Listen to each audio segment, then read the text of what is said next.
মুক্তিযোদ্ধা জিয়াউর রহমান তখন সদ্য প্রেসিডেন্ট হয়েছেন।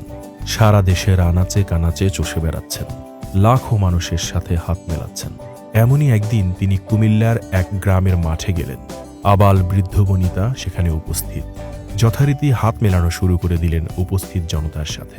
এক দুষ্টু ছেলে ভাবল, সে কেন একবার হ্যান্ডশেক করবে, তাকে অবশ্যই 2-3 বার হাত মেলাতে হবে, নইলে তো বন্ধুদের কাছে ইজ্জত থাকে না। এখনকার ছেলেপুলের ভাষায় যেটাকে বলে ফ্লেক্স করা। প্রথমবার হ্যান্ডশেক করার পর সেই দুষ্টু ছেলেটি পিছন দিয়ে ঘুরে আবার লাইনের সামনের দিকে গেল। ঠেলে ঠুলে আবার ঢুকে গেল লাইনে। হাত মেলানোর জন্য দ্বিতীয়বার সামনাসামনি হলেন জিয়ার।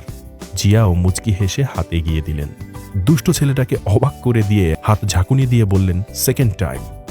অদ্ভুত সব সক্ষমতা সম্পন্ন কর্মকুশলী সেই মানুষটার আজ জন্মদিন। শুভ জন্মদিন জিয়াউর রহমান।